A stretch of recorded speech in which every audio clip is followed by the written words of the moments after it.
Hello friends, welcome to optimistic studies. Optimistic studies में आप सभी का स्वागत है। हमने इंडियन पॉलिटी में सिटीजनशिप एक्ट 1955 स्टार्ट किया था, नागरिकता अधिनियम 1955, और ये हम सिटीजनशिप चैप्टर के अंदर इसे देख रहे हैं। इसका हमने ऑलरेडी पार्ट 4 तक डिस्कस किया हुआ है। चैनल में प्लेलिस्ट बनी हुई है इंडियन पॉलिटी नाम से, उसमें जाकर के आप देख सकते हैं यदि आपने नहीं देखा है तो आज हमें देखना क्या है? आज हमें देखना है सिटीजनशिप एक्ट 1955 का पार्ट 5 देखना है। और पार्ट 5 में हम क्या देखेंगे? तो हम देखेंगे किस तरीके से नागरिकता छिन जाती है, और we can say loss of citizenship. क्योंकि इससे पहले वाले सेशन में हमने क्या देखा था? How to acquire Indian citizenship, यानी कि भारतीय नागरिकता मिलेगी कैसे। अब आज के सेशन में हम देखेंगे कि भारतीय नागरिकता कैसे छिन जाएगी हमसे। ठीक है, तो यदि आप चैनल पे न्यू है तो चैनल को सब्सक्राइब कर लीजिए और बेल नोटिफिकेशन को ऑन रखिए, जिससे हम जो भी वीडियो डालें तो आप तक पहुंचती रहे। चलिए फिर हम सेशन को स्टार्ट करते हैं। तो जैसा कि मैंने बताया कि हमें देखना है लॉस ऑफ सिटीजनशिप। हम क्यों लॉस ऑफ सिटीजनशिप देख रहे हैं? क्योंकि हमने एक कल के सेशन में ये देखा था कि ये जो सिटीजनशिप एक्ट 1955 है, नागरिकता अधिनियम 1955 जो है, वो दो बातें करता है। क्या बात करता है? एक तो एक्विजिशन ऑफ सिटीजनशिप और दूसरा लॉस ऑफ सिटीजनशिप, यानी कि किस तरह से अधिग्रहण किया जाता है भारतीय नागरिकता, और दूसरा क्या है, किस तरीके से भारतीय नागरिकता का नुकसान या फिर छिन जाती है भारतीय नागरिकता। तो हमने एक्विजिशन को देख लिया। आज हमें क्या देखना है? हमें लॉस को देखना है। तो एक्विजिशन के जैसे कल मैंने आपको बताया था कि किस तरीके से मिलेगी, तो 5 तो मुख्य तरीके हैं, और जो छठा एक तरीका है वो क्या है? आसाम एकॉर्ड के अंतर्गत। ठीक है, यानी कि आसाम समझौते के द्वारा भी भारतीय नागरिकता, और वो भी इंडियन सिटीजनशिप एक्ट 1955 के संशोधन अधिनियम के अंतर्गत यदि हम देखें तो उसको भी हम देख सकते हैं, आसाम एकॉर्ड को भी। ठीक है, तो ऑलरेडी हमने ये सब देखा है कि भारतीय नागरिकता मिलेगी कैसे। हमें क्या देखना है कि छिन कैसे जाएगी। तो छिन जाने के 3 तरीके होते हैं, और वो कौन कौन से तरीके होते हैं? तो 3 वेज है। कौन कौन से वो तरीके हैं? तो रिनंसिएशन, दूसरा क्या है? टर्मिनेशन, तीसरा क्या है? डेप्रीवेशन, त्याग समापन हानि। त्याग समापन हानि, RTD, रिनंसिएशन, टर्मिनेशन, डेप्रीवेशन। ठीक है, RTD, त्याग समापन हानि। यदि आपको इंग्लिश वाला भी याद हो जाए ना, RTD, तो भी एग्ज़ाम में क्या होता है कि हिंदी इंग्लिश दोनों में पेपर रहता है, तो RTD भी याद है आपको, रिनंसिएशन, टर्मिनेशन, डेप्रीवेशन, तो तुरंत आप देख सकते हैं कि अच्छा रिनंसिएशन लिखा है क्या, इसका मतलब वो त्याग की बात कर रहा है। फिर उसके बाद टर्मिनेशन लिखा है क्या, यानी कि समापन की बात कर रहा है। फिर डेप्रीवेशन लिखा है क्या, तो यानी कि वो हानि की बात कर रहा है। ठीक है, तो हम देखते हैं कि पहला रिनंसिएशन के अंतर्गत ये क्या होता है। रिनंसिएशन नाम से तो पता नहीं चल पा रहा है, क्योंकि कि रिनंसिएशन मतलब क्या होता है, कि त्याग मतलब क्या होता है, तो ऐसा समझते हैं इसको। मैं बाद में इसको पढ़ूंगी, पहले आप लोग एक बार सुनिए क्या है रिनंसिएशन। रिनंसिएशन ये होता है कि आप गए हैं स्कूल में और बिल्कुल एकदम जोर जोर से चिल्ला करके अब वहाँ पर डिक्लेयर करके आ गए, आज के बाद मैं इस स्कूल में नहीं पढ़ूंगा। डिक्लेयर कर दियो, आज के बाद मैं इस स्कूल में नहीं पढ़ूंगा, तो वो क्या होगा? वो क्या हो जाएगा? वो रिनंसिएशन होगा। अब देखते हैं इसमें क्या लिखा है। Any citizen of India of full age and capacity can make a declaration renunciating his Indian citizenship.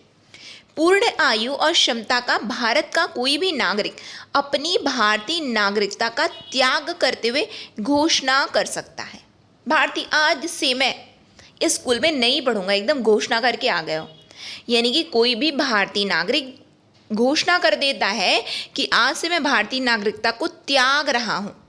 देखिए क्या लिखा है, त्याग लिखा है ना, आज से मैं भारतीय नागरिकता को त्याग रहा हूं, तो उसी समय उसकी सिटीजनशिप छिन जाएगी। ठीक है, वो खुद उसने क्योंकि छोड़ दिया है। फिर when a person renounces his Indian citizenship, every minor child of that person also losses Indian citizenship. यदि कोई व्यक्ति छोड़ दिया तो उसके जो नाबालिग, जो छोटे बच्चे होंगे, तो ऑटोमेटिकली उनकी भी भारतीय नागरिकता छिन जाती है। क्या लिखा है देखिए, जब कोई व्यक्ति अपनी भारतीय नागरिकता का त्याग करता है तो उस व्यक्ति का प्रत्येक नाबालिग बच्चा भी भारतीय नागरिकता खो देता है। क्यों? क्योंकि तुम्हारे माता पिता ने डिक्लेयर किया हुआ है कि वो इंडियन सिटीजनशिप को त्याग रहे हैं, भारतीय नागरिकता को त्याग रहे हैं, तो इसका मतलब कि तुम्हारी भी भारतीय नागरिकता खो गई है। ठीक है, यानी कि ये पहला लॉस है कि किस तरीके से भारतीय नागरिकता छिन गई। अब बाय टर्मिनेशन लिखा हुआ है ना, समाप्ति के द्वारा, बाय टर्मिनेशन। अब ऐसे समझो, आप इसमें क्या कियो, आप जाकर के दूसरे स्कूल में एडमिशन ले लियो, आप दूसरे स्कूल में एडमिशन ले लिए, तो इसका मतलब ऑटोमेटिकली आप इस स्कूल से चले गए। दूसरे स्कूल में आपने एडमिशन ले लिया, यानी कि इस स्कूल को जहाँ पहले पढ़ रहे थे उसको तो आपने छोड़ दिया है ना। तो क्या है, यानी कि यहाँ पे तो आपकी समाप्ति हो गई, यहाँ पे आना आज से बंद करो, हो गया। क्यों? क्योंकि दूसरे स्कूल में आपने एडमिशन ले लिया। अब पढ़िए, when an Indian citizen voluntarily acquires citizenship of another country, his Indian citizenship automatically terminates. जब कोई भारतीय नागरिक स्वेच्छा से दूसरे देश की नागरिकता प्राप्त करता है तो उसकी भारतीय नागरिकता स्वतः समाप्त हो जाती है। देखिए क्या लिखा है, समाप्ति लिखा है, तो स्वतः समाप्ति हो। क्यों? क्योंकि उसने और अपने आप स्वेच्छा से दूसरे देश की नागरिकता को ग्रहण कर लिया है। हमने क्या समझा, आप जाकर के दूसरे स्कूल में एडमिशन ले लिए हो।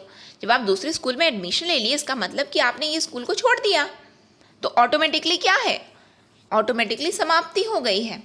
ठीक है, तो ये दूसरा तरीका है बाय टर्मिनेशन, जिससे भारतीय नागरिकता छिन जाती है। अब तीसरा देखिए, बाय डेप्रीवेशन, अभाव, हानि। अब डेप्रीवेशन क्या होता है, पहले वाले में हमने क्या देखा, आपने बिल्कुल डिक्लेयर कर दिया आज से मैं स्कूल में नहीं पढ़ूंगा। दूसरे में आपने क्या किया, आपने स्वयं जाकर के दूसरे स्कूल में एडमिशन ले लिया। ठीक, तीसरे में आपके स्कूल के प्रिंसिपल ने ही आपको भगा दिया, तो भी तो आप चले गए ना। तीसरे में क्या हुआ, आपके स्कूल के प्रिंसिपल ने ही आपको भगा दिया, यानी कि अब हो गया टाटा बाय बाय, अब जाओ, आज के बाद नहीं आना। ठीक है, तो भी छिन गया ना। तो अब देखिए क्या लिखा हुआ है, by deprivation it is compulsory termination. क्या है, कंपल्सरी टर्मिनेशन है of Indian citizenship by the central government. क्या लिखा हुआ है, यह केंद्र सरकार द्वारा भारतीय नागरिकता की अनिवार्य समाप्ति है, अनिवार्य समाप्ति, कंपल्सरी टर्मिनेशन है। यदि एग्जाम में आता है कि कंपल्सरी टर्मिनेशन क्या है, तो कंपल्सरी टर्मिनेशन डेप्रीवेशन को बोलते हैं। अनिवार्य समाप्ति किसको बोलते हैं, अभाव को बोलते हैं, हानि को बोलते हैं। ये चीज को याद रखना, ठीक है। ये मत देखना अरे समाप्ति है, इसका मतलब कहीं समाप्ति वाला तो नहीं है। ये बस याद रखना कि स्कूल के प्रिंसिपल ने भगाया है, तो वही अनिवार्य समाप्ति है। ऐसा याद कर सकते हो ना कि स्कूल के प्रिंसिपल ने ही भगा दिया है आपको, तो क्या है, वही अनिवार्य समाप्ति है, कंपल्सरी टर्मिनेशन है। किसके द्वारा ये किया जा रहा है, केंद्र सरकार के द्वारा किया जाता है। क्यों किया जाता है, तो सुनिए, तो नागरिक ने यदि किसी नागरिक ने यदि धोखाधड़ी से नागरिकता प्राप्त की है, तो उसे भारतीय नागरिकता यानी कि उसे भारतीय होने का हक उसका खो जाएगा। क्यों? क्यों तुम धोखे से तुमने नागरिकता हासिल की है, तो क्या तुम भारतीय नागरिक कहलाने के लायक हो? बिल्कुल नहीं हो।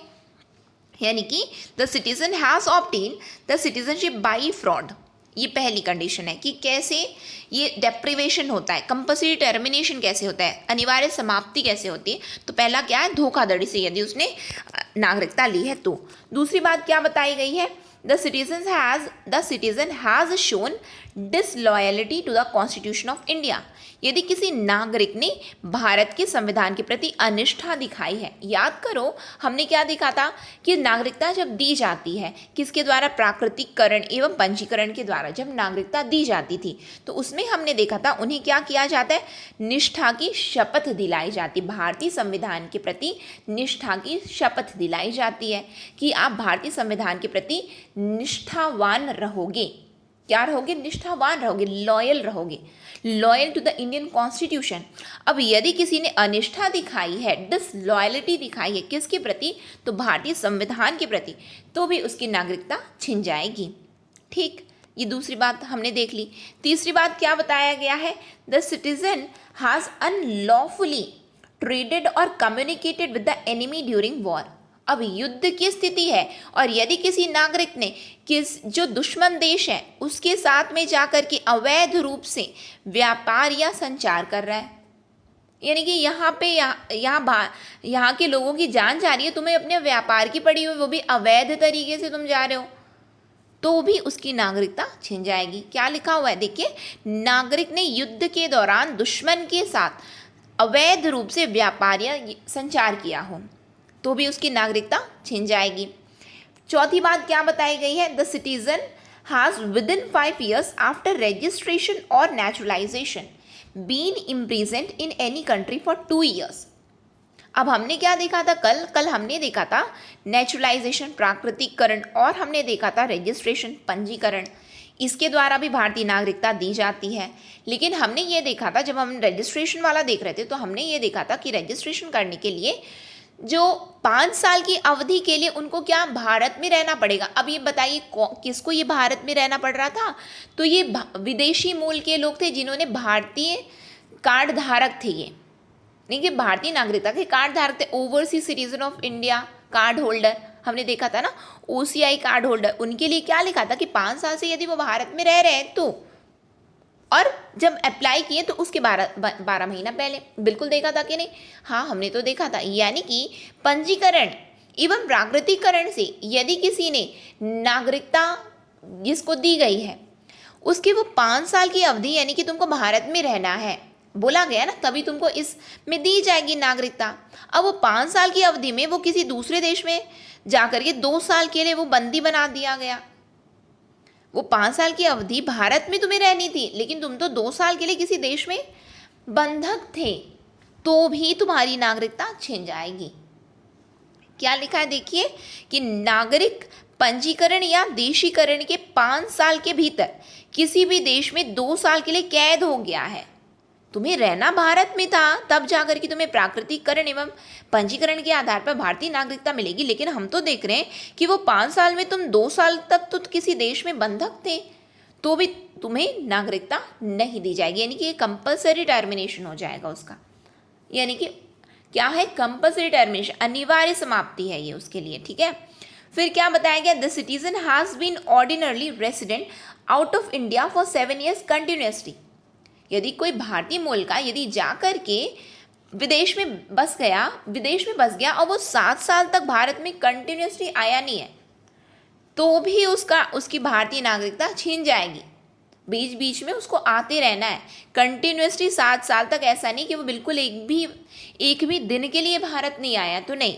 यदि कोई कंटिन्यूसली 7 साल के लिए भारत में नहीं आता वापस लौट करके, तो भी उसकी नागरिकता छीन जाती है। कंपल्सरी टर्मिनेशन होता है, अनिवार्य समाप्ति हो जाती। कौन करता है? तो केंद्र सरकार करती है। ये भी याद रखना आप, केंद्र सरकार करती है ये कंपल्सरी टर्मिनेशन, सेंट्रल गवर्नमेंट के द्वारा किया जाता है। ठीक है, तो ये 3 तरीके हैं जहाँ पे हमने देखा है। क्या क्या देखा है हमने? RTD देख लिया है, रिनाउंसिएशन, टर्मिनेशन एंड डेप्रीवेशन। बिल्कुल देखा है ना, जहाँ पे हमने इसको कैसे समझा कि आप खुद जा करके एकदम चिल्ला के आ गए हो स्कूल में, डिक्लेयर कर दो आज के बाद मैं ये स्कूल में नहीं पढ़ूंगा। यानी कि कोई भारतीय नागरिक, यानी कि आज से वो डिक्लेयर कर दिया, आज से मैं भारतीय नागरिकता को त्यागता हूँ। ठीक, फिर उसके बाद टर्मिनेशन को हमने क्या समझा? हमने ये समझा कि आपने खुद जा करके दूसरे स्कूल में एडमिशन ले लिया है, यानी कि किसी व्यक्ति ने खुद स्वेच्छा से क्या किया? दूसरे देश की नागरिकता को ग्रहण कर लिया है। तीसरे में हमने क्या देखा? डेप्रीवेशन, जिसे और किस नाम से जानते हैं हम? अनिवार्य समाप्ति के नाम से जानते हैं, कंपल्सरी टर्मिनेशन के नाम से हम जानते हैं डेप्रीवेशन को। इसमें क्या, आपके स्कूल के प्रिंसिपल ने आपको भगा दिया, यानी कि सेंट्रल गवर्नमेंट ने खुद इन नागरिकों को भारतीय नागरिकता इनकी वापस ले ली। तो उसके लिए हमने ये 4-5 कंडीशन भी देख लिए। आई होप आप सभी को ये चीज़ क्लियर हुआ होगा। अब ये नोट पॉइंट है जो कि अक्सर एग्जाम में पूछा गया है, बहुत ही इंपॉर्टेंट पॉइंट है, एकदम बिल्कुल याद कर लेना इसको। क्या याद कर लोगे? सुनिए पहले। In India both a citizen by birth as well as naturalised citizen are eligible for the office of the president. यानी कि भारत में जन्म से नागरिक, साथ ही साथ एक प्राकृतिक नागरिक या देशी नागरिक, दोनों ही राष्ट्रपति पद के लिए पात्र हैं। यानी कि कोई यदि जन्म से भारतीय नागरिक है तो भी वो, यानी कि आप ये याद करो, राष्ट्रपति का जब आपने चैप्टर पढ़ा है, यानी कि प्रेसिडेंट का जब हम पढ़ते हैं इंडियन पॉलिटी में चैप्टर, तो उसमें हम देखते हैं उनकी एलिजिबिलिटी क्राइटेरिया क्या होती, कौन भारत का राष्ट्रपति बन सकता है। तो कंडीशन होती इफ ही और she is a citizen of India, यदि वह भारतीय नागरिक है तो। अब ये भारतीय नागरिक के लिए क्या श्रेणी है? जन्म से, और दूसरा प्राकृतिकरण से, नेचुरलाइजेशन और बाय बर्थ। ये दोनों ही कंडीशन से यदि वो भारतीय नागरिक है तो वो पात्र होगा राष्ट्रपति पद के लिए। ये कौन बोलता है? ये भारत में ये ऐसा नियम है, ठीक है। लेकिन जो यूएसए है, अमेरिका है, यूनाइटेड स्टेट ऑफ अमेरिका, संयुक्त राज्य अमेरिका, वहाँ पे only a citizen by birth and not a neutralise citizen is eligible for the office of the president. वहाँ पे यदि कोई व्यक्ति जन्म से अमेरिकी है तो वही केवल राष्ट्रपति पद के लिए पात्र होगा, न कि वो जिन्होंने प्राकृतिककरण से नागरिकता प्राप्त की है। यानी कि बाई नेचुरलाइजेशन, प्राकृतिकरण, देशीकरण से यदि किसी ने अमेरिका की नागरिकता प्राप्त की है तो वो राष्ट्रपति पद के लिए पात्र नहीं बनेगा। यदि कोई जन्म से अमेरिकी है तो वही केवल राष्ट्रपति पद के लिए पात्र होता है। ये डिफरेंस अक्सर एग्जाम में पूछा गया है, तो ये बिल्कुल आप लोग वेरी इंपॉर्टेंट पॉइंट करके इसको नोट कर लेना, क्योंकि बार बार एग्जाम में ये पूछा गया है, ठीक है। तो यहाँ पे हमारा जो सिटीजनशिप चैप्टर है वो कंप्लीट होता है। अब हम इसको क्या करेंगे, हम इसके एमसीक्यू कुछ डिस्कस कर लेंगे, ठीक है। तो हम नेक्स्ट सेशन में मिलते हैं। नेक्स्ट सेशन तक के लिए ऑप्टिमिस्टिक लर्निंग। लेकिन उससे पहले ये सेशन आपको कैसा लगा? यदि अच्छा लगा हो तो ज़रूर लाइक कीजिएगा, ज़्यादा से ज़्यादा लोगों तक शेयर भी ज़रूर कीजिएगा। और यदि आपने चैनल को सब्सक्राइब नहीं किया है तो चैनल को भी सब्सक्राइब कर लीजिए, साथ में बेल नोटिफिकेशन को ऑन रखिए, जिससे हम जो भी वीडियो डालें तो आप तक पहुँचती रहे। नेक्स्ट सेशन में हम बहुत जल्द मिलेंगे। नेक्स्ट सेशन तक के लिए optimistic learning. Thank you for the session.